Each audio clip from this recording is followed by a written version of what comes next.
Hey guys, it's Michael with Fat Fabs. Today I'm going to show you how to make soap and water, I guess. The reason I'm doing this is because this is what we recommend that our customers clean their countertops with. I've actually got one of my aftercare sheets here that my wife has helped me make up, and it says the recommended cleaning for the granite, quartz, and marble top is soap and water. Abrasives will scratch the counter, and most cleaning products will eventually break down the sealer. Dawn dish soap is the suggested cleaner for all tops. So, that being said, there are a number of cleaners that you can buy at Lowe's and Home Depot. There's cleaner / sealer, there's hard surface cleaner, there's all kinds of stuff. A lot of customers, I've worked with customers that aren't even our customers. I went and did a vanity in their home that they've already had a kitchen in, or I went and torn out their stuff, you know, just different things. And a common thing they tell me is if they use Dawn dish soap and water to clean their counters with, their sealer lasts them a lot longer than any other cleaner that they have used. All right. The time that they give me is that their sealer lasts them 7 or 8 years. A lot of people tell customers they need to reseal it after 1 year. The Nano sealer over here, it says it's a 10-year sealer. And when I give my spiel at the end of an install, I always tell my customer it all depends on how you use your countertops. If you're a couple that eats out most of the time, maybe you don't have kids, so your kitchen is more something that you look at. It's beautiful all the time, it's clean all the time, it's never a mess like mine is. You know, then you're not going to have to seal it as much as somebody that's got, you know, 5 or 6 kids, and they always have Christmas, Thanksgiving, Easter dinners over at their house, and they're just using their countertops constantly. I mean, that's just common sense. But on the job site, most of the time, I am stripping the tops down and doing the first clean and seal, what you would do with denatured alcohol and then a sealer. Okay. If you clean it with Dawn dish soap and water, then you don't have to reseal it. Your sealer stays on there. It doesn't eat your sealer off. So I use my little spray bottles for everything. You can get these at Walmart, Lowe's, Home Depot for, you know, I don't know, anywhere from $3 to $5. And then today, I've already got some soap and water in here, but I just got a little bit. And for the video, I was just going to show you guys how to mix it up. This is like a generic Dawn. It's Ultra. It says comparable to Dawn, Dawn Ultra. So, you know, you don't have to use a whole ton of soap. You know, maybe a capful or so, because you don't want it to just be overwhelmed with soap.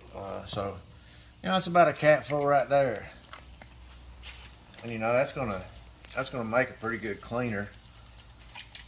Kind of blue, it's a little soapy, but it's not crazy soapy. So all we're going to do is we're just going to take that and I'll pour it in here. You can use water out of your sink, out of a water hose or whatever. I thought for the video it would be easier to do it like this. Believe it or not, that has almost filled up my little thing there. We'll go ahead and do this one too. I'll see how much of it I can get in there.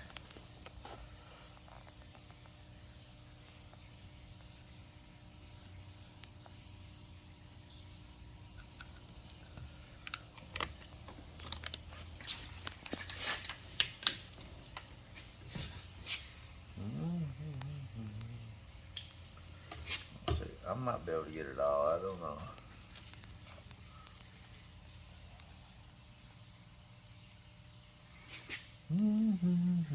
That's good enough.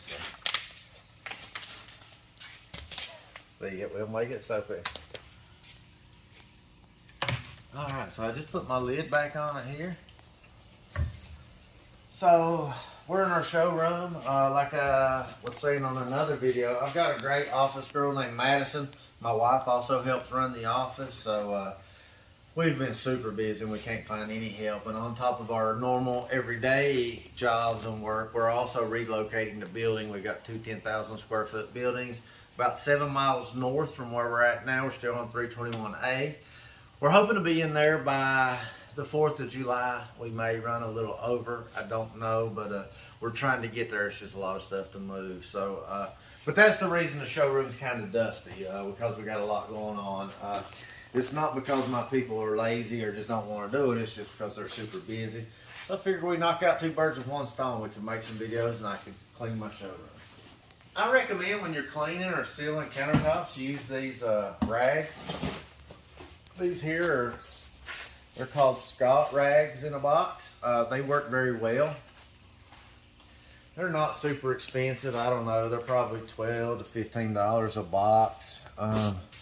Sorry, this one come off of my Levi truck. It's $17 a box. So I don't really pay attention to the cost if it's something we need.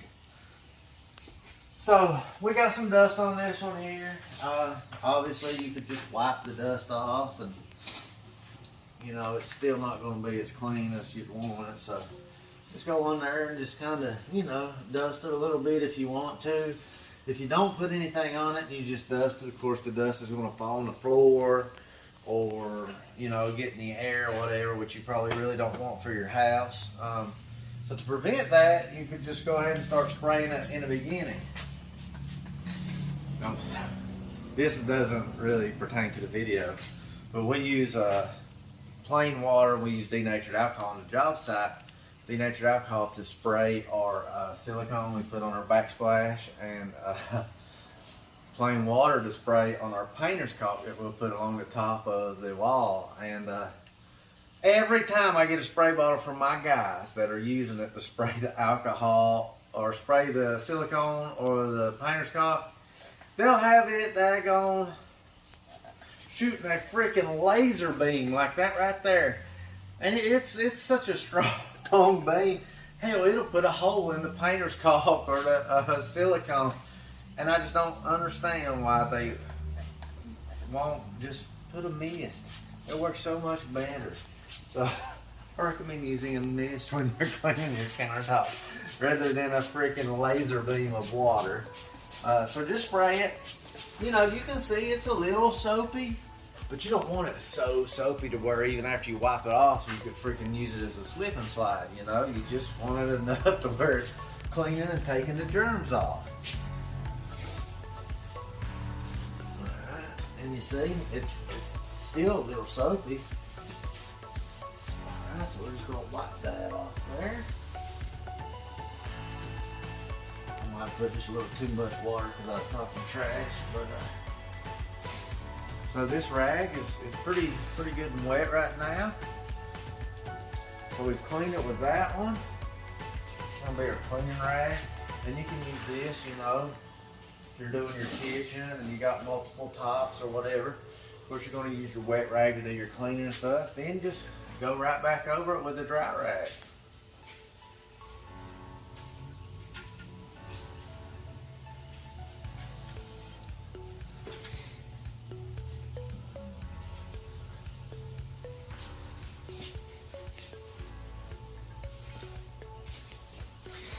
Now we've got the top nice and clean. Got a little bit more dirt come off when I wipe that. But you not going to have any sticky residue, anything like that. You know, it feels good to the touch. It's pretty much totally dry now. And then you can go back and put, you know, your knickknacks or your coffee cups or whatever on top of it. And your sealer's still on there, the top's still protected, you won't have any problems at all. So I know this was a pretty simple video, guys. It is a question I get asked a lot. Before I go over my aftercare sheet, I would say 75% of the customers throughout the process of the job have already asked me, what do we recommend that you clean the counters with? So I just thought it'd be a good video to do. So I showed you how to mix your soap and water and what to put it in and how to apply it. Any questions or comments, feel free to put them down below. I'll be glad to answer any questions. If you haven't subscribed to the channel yet, we would really appreciate it. We're trying to get to 1,000 subscribers and we're really close. Thanks again, guys. I'll see you on the next one.